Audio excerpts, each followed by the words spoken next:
Hello super fans. तो guys आज की इस वीडियो में हम बात करने वाले हैं WandaVision एपिसोड 5 के बारे में।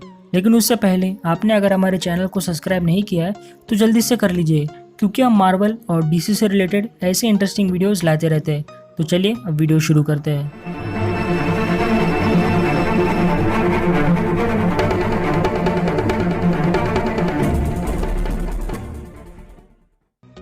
तो गाइज अब तक हम WandaVision के 4 एपिसोड के बारे में बात कर चुके हैं और अब बस 2 ही एपिसोड्स बाकी है, जिसमें कि आज के इस वीडियो में हम एपिसोड 5 के पूरे प्लॉट डिटेल्स के बारे में बात करेंगे। लेकिन उससे पहले आपने अगर पिछले एपिसोड्स नहीं देखे तो उसकी लिंक आपको ऊपर आई कार्ड्स और नीचे डिस्क्रिप्शन में भी मिल जाएगी। तो सबसे पहले वो एपिसोड्स देख लीजिए, बाद में इस एपिसोड 5 को कंटिन्यू कीजिए। तो चलिए आपको एक स्पॉइलर वार्निंग देते हुए इस एपिसोड की शुरुआत करते हैं। तो ये एपिसोड स्टार्ट होता है अगाथा हार्कनेस के कुछ फ्लैशबैक सीन से, जिसमें हमें उसकी बैक स्टोरी पता चलती है, जिसमें हमें बताया यह जाता है कि वो एक बड़े से मैजिकल कम्युनिटी का हिस्सा थी और उस सारी कम्युनिटी के मेंबर्स में से वो सबसे पावरफुल सॉर्सरेस थी। लेकिन अब कुछ ऐसा हुआ है कि जिसके कारण उसने वो उस कम्युनिटी को छोड़ दिया है और वो यानी कि आगाथा अपने बेटे यानी कि निकोलस के साथ दूर दूसरे शहर आ पहुंची है और यहाँ पर वो आम लोगों के बीच अपनी नॉर्मल लाइफ जी रही है। फिर अगले सीन में हमें ये दिखाया जाता है कि आगाथा यहाँ पर ये सोच रही है कि एक अच्छी जिंदगी जीने के लिए और साथ ही में अपने बेटे को अच्छा फ्यूचर दिलाने के लिए उसे जॉब करना होगा। फिर अगले सीन में हमें यही दिखाया जाता है जहाँ पर वो बड़े से घरों में एज ए नैनी का काम कर रही है, जहाँ पर वो छोटे बच्चों को संभालती है। और दोस्तों कॉमिक्स में भी कुछ ऐसा ही हुआ था, जहाँ पर आगाथा हार्कनेस ने भी एज ए नैनी का काम किया था, जहाँ पर उसने फ्रैंकलिन रिचर्ड्स यानी कि हमारे रीड रिचर्ड्स के बेटे को भी संभाला था। फिर अगले सीन में हमें दिखाया जाता है कि नाइटमेयर ने निकोलस को पोजेस कर लिया है, जिसके कारण वो काफ़ी वियर्ड बिहेवियर करने लगता है। और ये बात जब आगाथा को पता चलती है कि एक डीमन यानी कि नाइटमेयर ने निकोलस को पोजेस कर लिया है, तब वो उस डीमन से कहती है कि मैं तुम्हारे लिए कुछ भी करूंगी, लेकिन मेरे बेटे को छोड़ दो। और तब यहाँ पर नाइटमेयर कहता है कि मेरे पास तुम्हारे लिए एक काम है, और ये कहकर वो एक वियर्ड सी स्माइल देता है और ये सीन यही कट हो जाता है। तो दोस्तों इस बैक स्टोरी से हमें ये पता चलता है कि नाइटमेयर ने उसे ब्लैकमेल किया था और इसके कारण ही यहाँ पर आगाथा ने वांडा के साथ ये सारी चीजें की।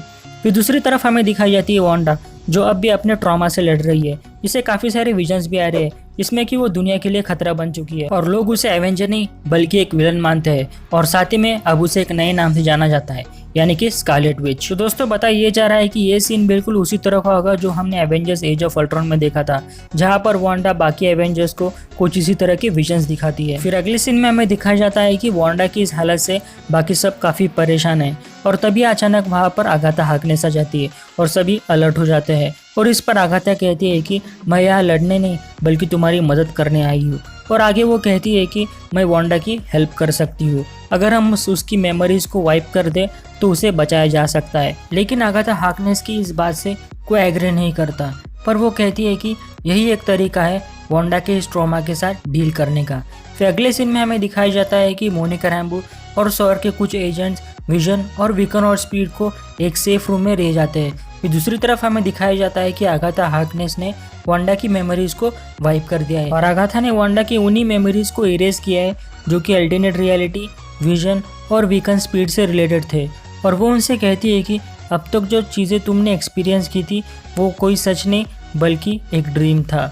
और आगे हमें दिखाया जाता है कि अब वांडा बिल्कुल ही ठीक हो चुकी है और यहाँ पर हमारे डॉक्टर स्ट्रेंज वांडा को अपनी पावर्स कंट्रोल करना भी सिखा रहे हैं और ये सीन यही कट हो जाता है। फिर अगले सीन में हमें एक बहुत बड़ी बात रिवील कर दी जाती है, जहाँ पे हमें दिखाया जाता है कि नाइटमेयर और मेफिस्टो दोनों साथ मिलकर काम कर रहे हैं। जी हाँ दोस्तों, यहाँ पर नाइटमेयर मेफिस्टो से कहता है कि वांडा की सारी मेमोरीज को अब इरेज कर दिया है, अब हम उसे कंट्रोल नहीं कर पा रहे। फिर यहाँ पे हमारा मेफिस्टो कहता है कि वांडा ने जो अपनी मैजिक से चिल्ड्रंस कंसीव करने की कोशिश की थी वो उसने अननोइंगली मेरे सोल फ्रेगनेंस को भी समन किया था, जिसके कारण उसे 2 ट्विंस हुए यानी कि विकन और स्पीड, और मैं उन्हें अब वापस रीऑब्जर्व करने वाला हूँ।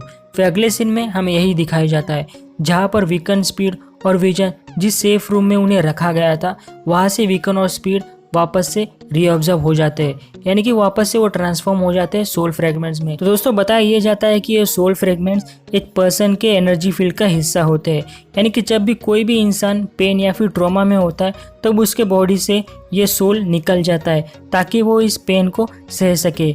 और यहाँ पर शायद मेफिस्टो के साथ भी कुछ ऐसा ही हुआ होगा, जहाँ पर उसके पेन से बचने के कारण उसके सोल फ्रैगमेंट्स यूनिवर्स में स्कैटर्ड हो गए और यहाँ पर वांडा ने अपने मैजिकल पावर्स के यूज से उन्हें समन कर लिया होगा किसी तरह, और इसी तरह ही उसने अपने चिल्ड्रंस को कंसीव किया होगा। और इसी बड़े रिलेवेशन के साथ ये एपिसोड यही खत्म हो जाता है। तो दोस्तों ये एपिसोड काफ़ी ज़बरदस्त था, जहाँ पर इस लीक के अकॉर्डिंग हमें मेफिस्टो और नाइटमेयर दोनों साथ में नजर आएंगे। और दोस्तों शायद ये भी कंफर्म हो चुका है कि जो रूमर्स आ रहे थे काफ़ी समय पहले कि घोस्ट राइडर हमें डॉक्टर स्ट्रेंज 2 में नजर आएगा, तो शायद इस एपिसोड को देखकर ऐसा लगता है कि वो सारे रूमर्स अब सच होंगे, क्योंकि जहाँ पर मेफिस्टो है तो वहाँ पर घोस्ट राइडर को तो होना ही है। तो अगर सारे लीक सच हो जाते तो मज़ा ही आ जाएगा। तो क्या लगता है आपको इस एपिसोड के बारे में, मुझे कमेंट करके ज़रूर बताएं। आपको अगर ये वीडियो पसंद आए तो प्लीज़ लाइक करें, शेयर करें और ऐसे इंटरेस्टिंग वीडियोस पाने के लिए हमारे चैनल सुपर फैन को सब्सक्राइब करना ना भूलें। और साथ ही में हमारे इंस्टाग्राम पेज को भी ज़रूर फॉलो करें, जिसकी लिंक आपको नीचे डिस्क्रिप्शन में मिल जाएगी। तो आज की इस वीडियो में बस इतना ही, चलो मिलते हैं अब अगली वीडियो में। तो थैंक यू दोस्तों।